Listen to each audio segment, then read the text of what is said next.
देखो, नमस्कार सभी को। आज 16 नवंबर 2025। हम करने वाले हैं आज करंट अफेयर और स्टैटिक जीके। ठीक है। आज का हमारा सुविचार है, आज थोड़ा थक जाओ पर रुकना मत, क्योंकि मेहनत का फल हमेशा जीवन बदल देता है। ठीक है। तो चलिए शुरू करते हैं आज की करंट अफेयर। आज का हमारा पहला क्वेश्चन है, केंद्र सरकार द्वारा हाल ही में जारी किए गए बीज विधेयक 2025 ड्राफ्ट सीड बिल 2025 का उद्देश्य किस पुराने अधिनियम को प्रतिस्थापित करना है? तो द बीज अधिनियम 1966 जो रहा है, द सीड एक्ट 1966, उसको प्रतिस्थापित करना है। ठीक है।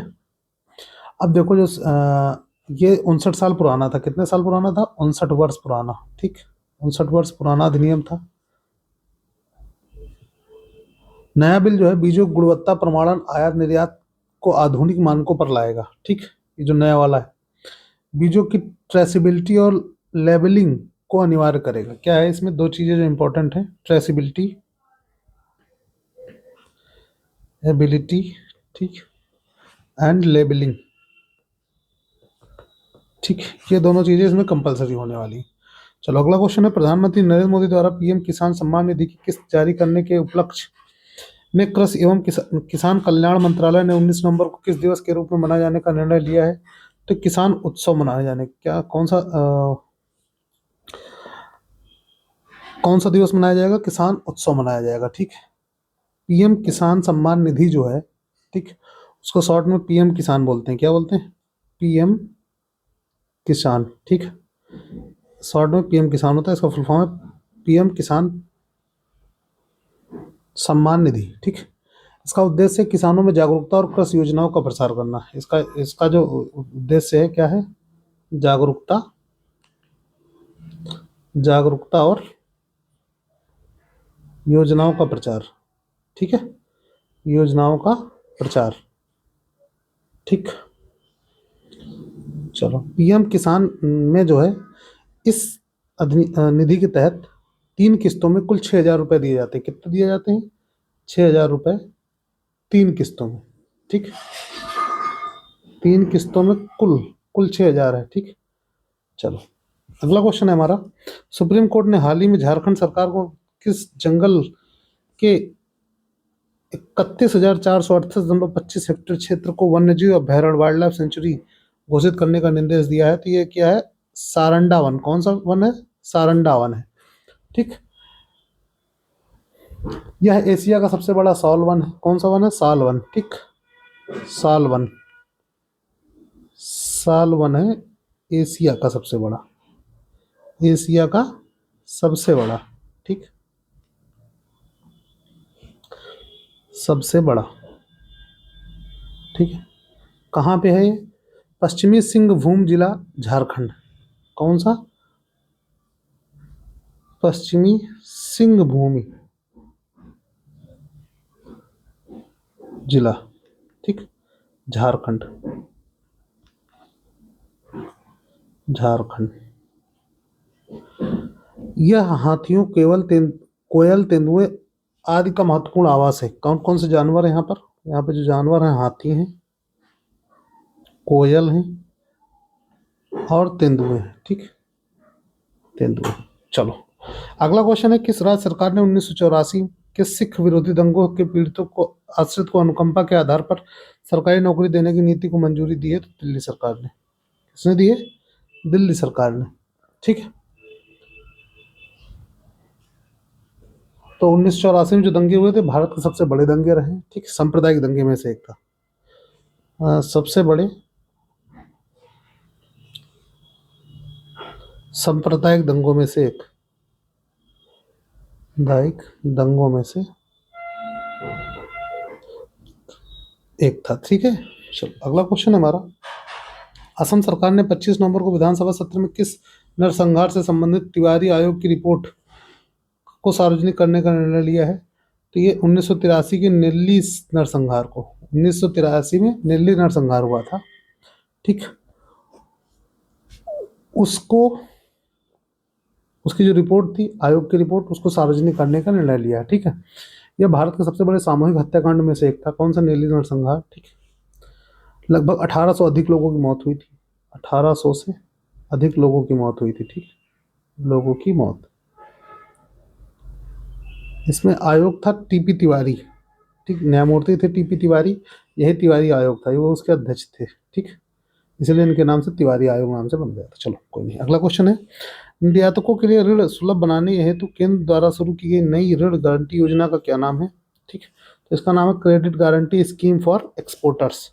ठीक है, credit guarantee scheme for exporters. ठीक है, इसका उद्देश्य क्या है? इसका उद्देश्य निर्यातकों को बैंक से आसान ऋण उपलब्ध कराना। ठीक है, कुल मिला के ऋण की गारंटी देना है। ठीक,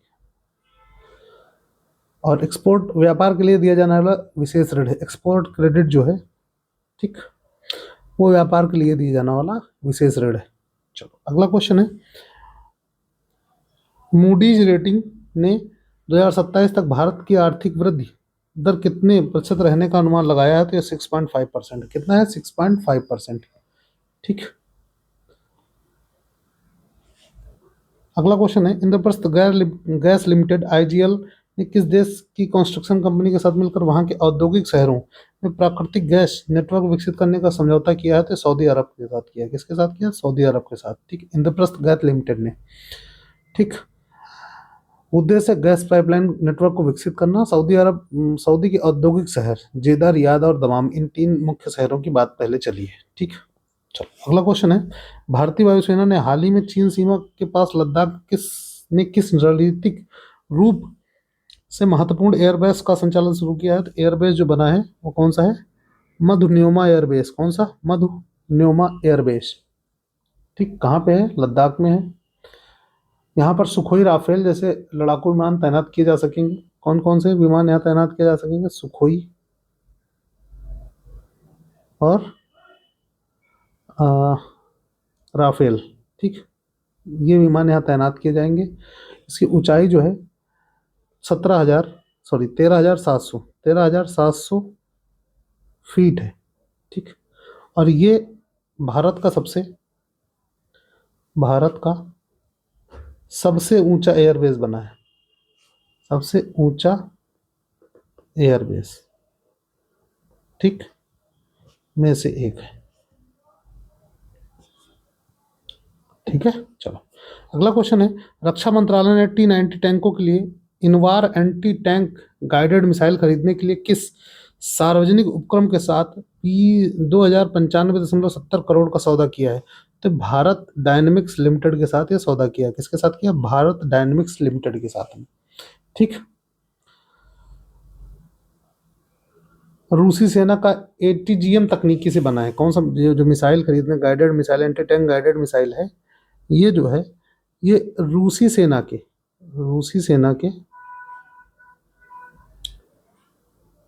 ATGM तकनीक से बना है। ठीक, चलो अगला क्वेश्चन है हमारा, विश्व स्वास्थ्य संगठन WHO की वैश्विक टीबी रिपोर्ट 2025 के अनुसार 2015 की तुलना में 2024 में भारत में टीबी के मामले प्रति लाख जनसंख्या पर 237 से घटकर कितने हो गए हैं? तो 187 हो गए हैं। ठीक, इसमें 21% की कमी आई है। कितनी कमी आई है? 21% की। चलो अगला क्वेश्चन है, भारत और नेपाल ने हाल ही में किन 2 शहरों के बीच रेल आधारित माल ढुलाई को सुगम बनाने के लिए पारगमन संधि में संशोधन किया है? ठीक है, तो जोगबनी जो भारत में है और विराटनगर जो नेपाल में है। ठीक, इन 2 शहरों के बीच में रेल आधारित माल ढुलाई पे वो किया गया है। ठीक है, अगला क्वेश्चन है हमारा, जवाहरलाल नेहरू मेमोरियल फंड द्वारा 2025 में फेलोशिप किस राजनीतिक वैज्ञानिक को प्रदान की गई है? तो की गई है विधु वर्मा को। किसको की गई है? विधु वर्मा को। ये देखो, ये जो जवाहरलाल नेहरू मेमोरियल फंड है, ये 1964 में स्टैब्लिश हुआ था। कब हुआ था? 1964 में। ठीक है, अगला क्वेश्चन है हमारा, यूरो कप वर्ष 2028 फुटबॉल टूर्नामेंट की मेजबानी कौन सा देश करेंगे? तो यूके और आयरलैंड करेंगे। कौन करेंगे? यूके और आयरलैंड। ठीक, चलो अगला क्वेश्चन है, तीसरा भारतीय सैन्य धरोहर महोत्सव कहाँ आयोजित किया जाएगा? तो नई दिल्ली में किया जाएगा। कहाँ पे? नई दिल्ली में किया जाएगा। ठीक, आयोजन कौन करेगा इसका? United service institution of India, USI। ठीक, कौन करेगा इसका आयोजन? आयोजक जो है इसका वो है USI, यूनाइटेड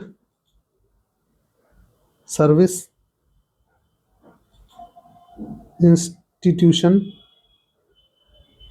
ऑफ इंडिया। ठीक, ऑफ इंडिया। चलो अगला क्वेश्चन है, देखो यहाँ से हमारे स्टैटिक क्वेश्चन चालू होते हैं, ठीक है। तो पहला क्वेश्चन है, विश्व मधुमेह दिवस कब मनाया जाता है? तो ये मनाया जाता है 14 नवंबर को। कब मनाया जाता है? 14 नवंबर को, ठीक है। 14 नवंबर को विश्व मधुमेह दिवस मनाया जाता है, ठीक। थीम इसकी हर वर्ष बदलती है। इस दिन जो है इंसुलिन के खोजकर्ता जो रहे 14 नवंबर को, इंसुलिन के खोजकर्ता क्या नाम था इनका? फ्रेडरिक बैंटिंग का जन्मदिन है। क्या है? जन्मदिन है। इसी वजह से इस दिन मनाया जाता है 14 नवंबर को, ठीक है।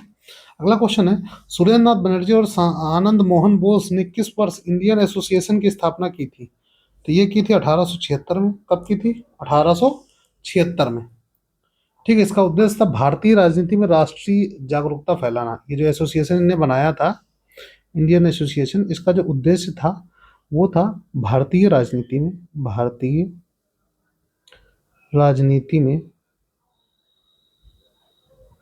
राष्ट्रीय जागरूकता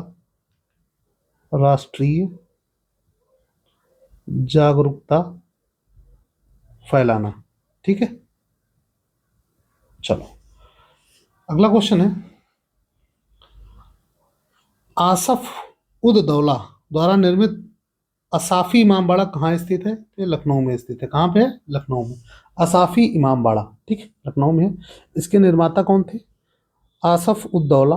कब? 1784 में इसका निर्माण हुआ था, ठीक है। दूसरा नाम इनका जो है, इसका जो दूसरा नाम है असाफी इमामबाड़ा का, दूसरा नाम जो है वो बड़ा इमामबाड़ा है। क्या है? बड़ा इमामबाड़ा, ठीक है, इमामबाड़ा, ठीक।